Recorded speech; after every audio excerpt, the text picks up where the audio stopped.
Welcome in. Come on in and make yourself comfortable. Yes, so glad to be here. We're thrilled you're joining us for today's deep dive. Let me tell you, we have a really fascinating mission today. We really do. If you have ever wondered what actually happens when human lives, international borders, and, rigid legal systems violently collide, you're in the exact right place. Absolute. We are taking a look at a rather dense, highly structured academic roadmap today.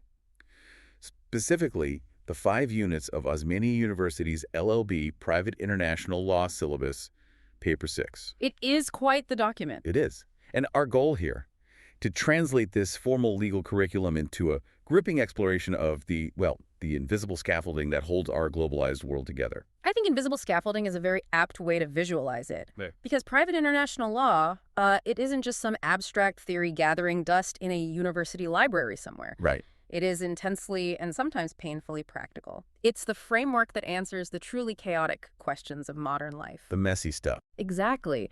When you have a marriage spanning 2 continents, or a commercial business deal stretching across 3 different countries, or a family navigating physical borders to adopt a child, which country's rules actually apply, that is the profound puzzle this syllabus seeks to answer.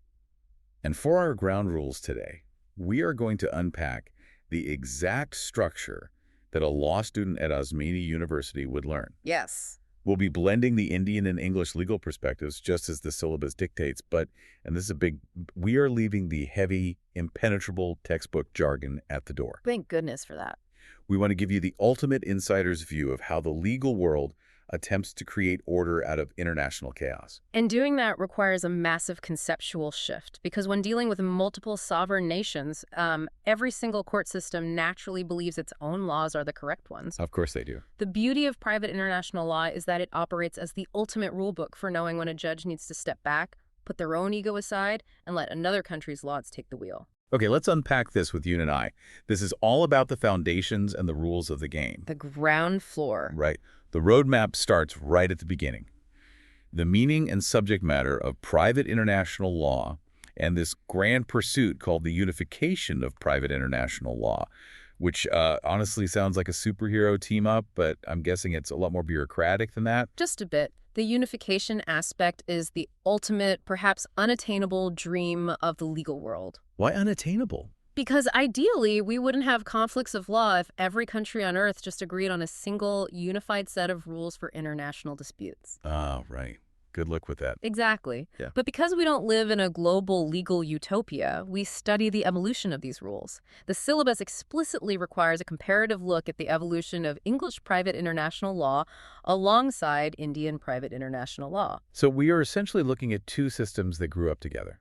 In a way, yes. The English system has centuries of common law precedent. It was forged by dealing with traveling merchants, maritime trade, rapid colonial expansion. It was outward-facing early on. Right.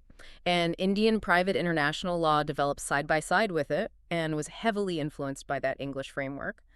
But post-independence, the Indian system had to rapidly evolve. To deal with its own internal complexity. Precisely.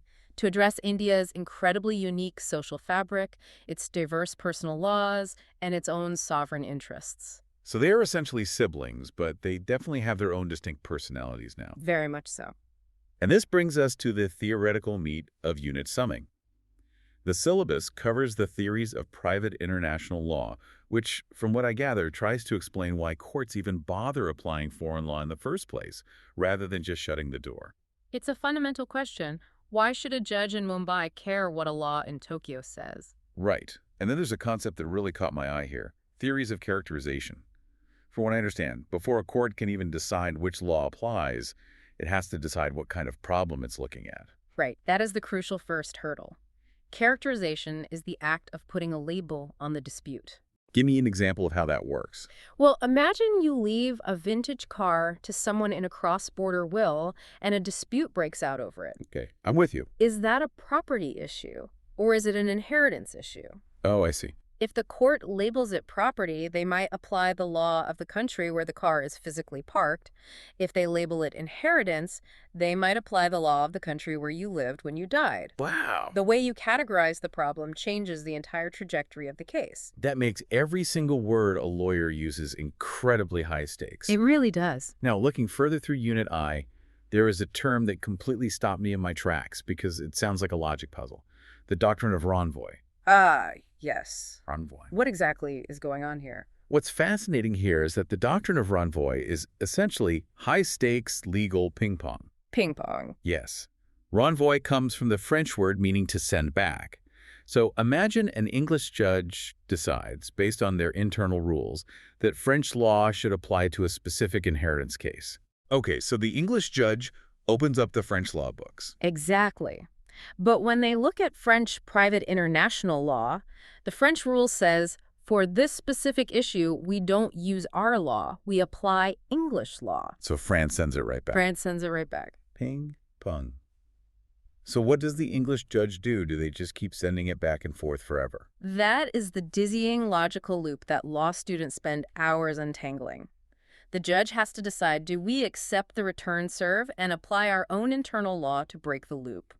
Or do we bounce it back again? That sounds exhausting. It's a perfect example of why this field is so intellectually rigorous. My head is already spinning.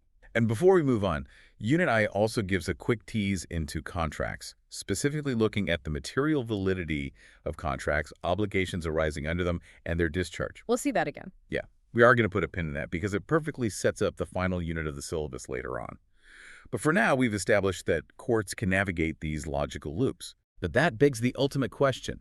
How does a court know if it even has the right to judge you in the first place? And how do they handle laws they've never seen before?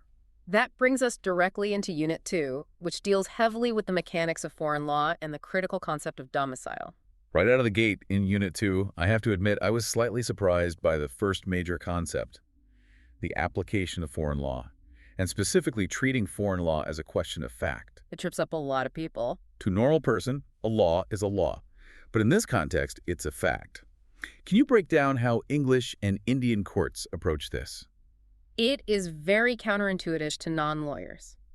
If you are in a court in New Delhi, the judge is an expert on Indian law. They take what is called judicial notice of it. They just know it, or they can easily look it up. Sure as they're dumb.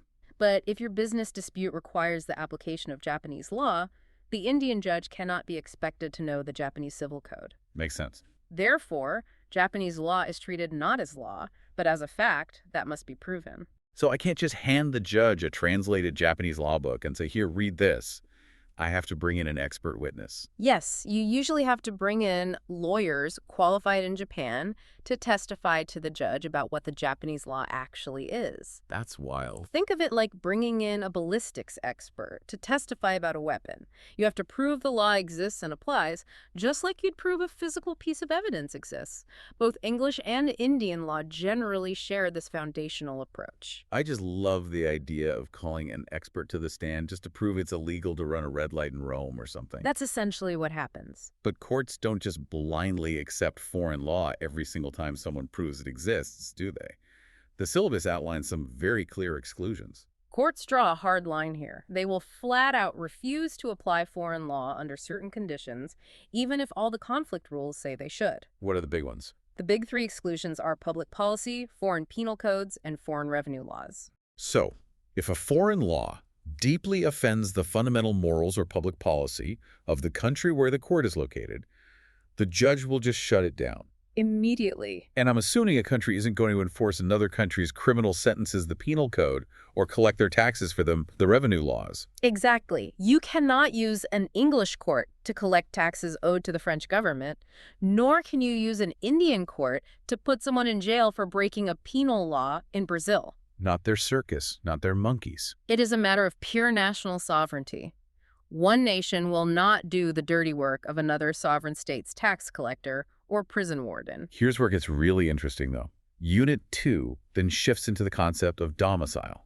And domicile is so much more than just the address where you currently get your Amazon packages delivered. Much more. The syllabus breaks it down into several categories. There's the meaning of domicile, domicile of an independent person, domicile of origin, domicile of choice, and domicile of dependence. Domicile is the legal anchor that ties you, as an individual, to a specific legal system. So break those down for me. Well, your domicile of origin is usually acquired at birth. Historically, it's the domicile of your father. Domicile of choice is what you acquire when you physically move to a new place with the intention of making it your permanent home. And dependence. The domicile of dependence, like minors, traditionally shifts automatically when the parent's domicile changes. But wait, if I move to Paris for a 6-month work trip, is my domicile suddenly French?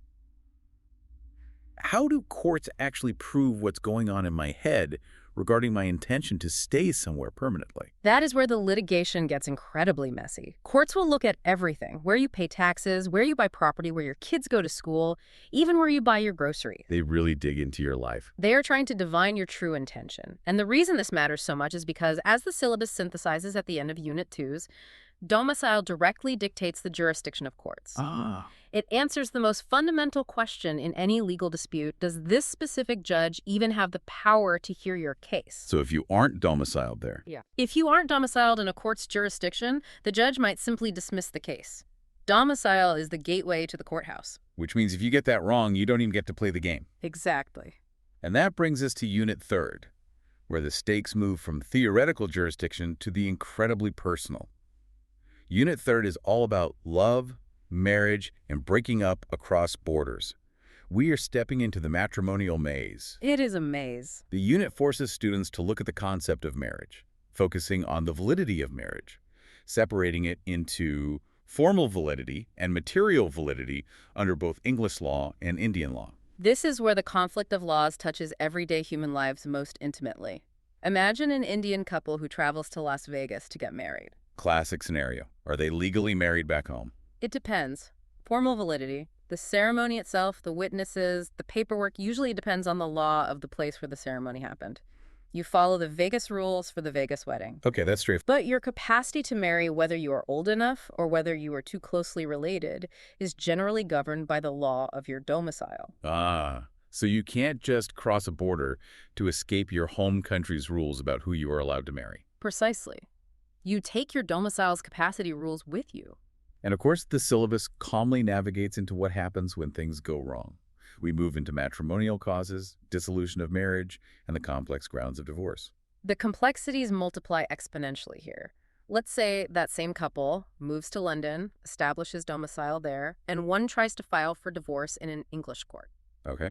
The English court has jurisdiction, but which law's grounds for divorce do they apply? Indian law or English law? That's a huge question. And even more critically, the syllabus focuses on the recognition of foreign divorces. If you get divorced in Nevada, will the courts in New Delhi recognize it? And if they don't? If they don't, you could be considered divorced in America but still legally married in India, which is an absolute nightmare if you try to remarry. A literal legal trap.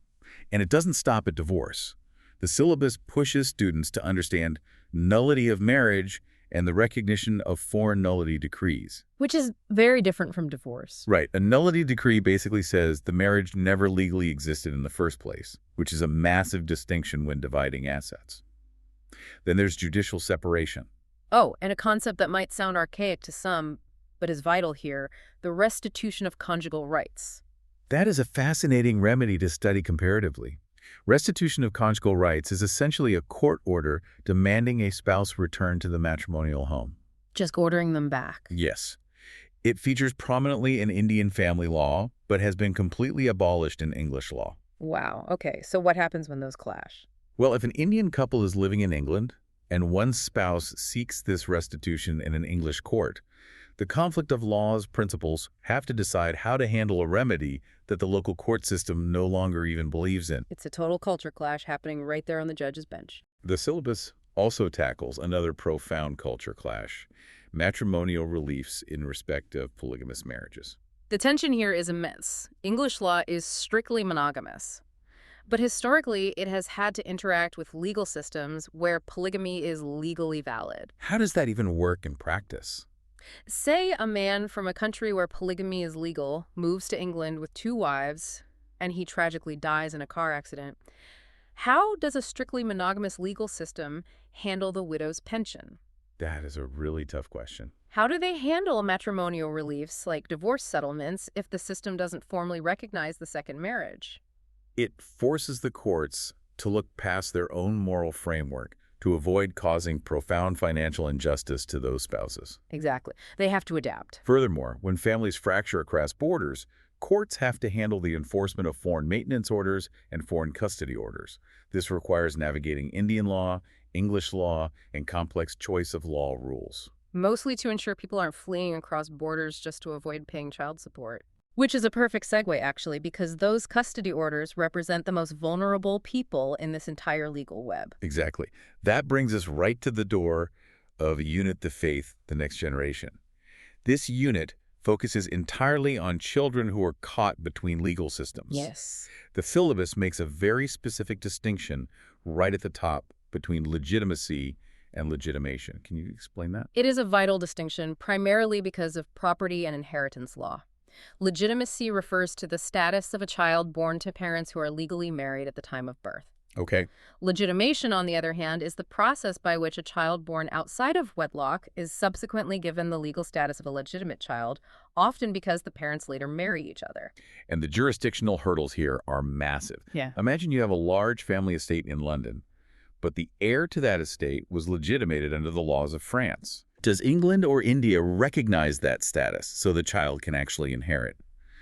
The syllabus requires students to navigate the jurisdiction of courts regarding legitimacy and the recognition of foreign legitimation under Indian law, English law, and choice of law. The stakes are incredibly high for the child's future, and those stakes remain just as high, if not higher, when it comes to adoption. Which is the next huge topic.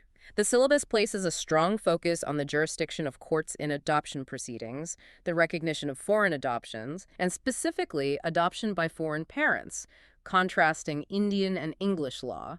Think about your own life. Imagine you adopt a child overseas.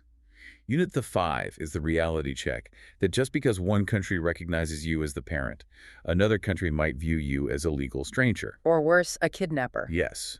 You are taking a child from one sovereign nation, severing their legal relationship to their biological family, and moving them into a completely different legal system.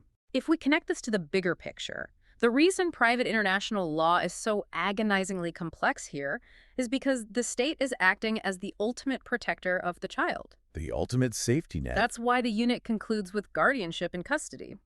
The syllabus dictates a thorough study of the jurisdiction, recognition, and enforcement of foreign guardianship orders. Every jurisdictional test is ultimately designed to safeguard vulnerable dependents from falling into the legal gaps between nations. It is incredibly heavy. It's about protecting families.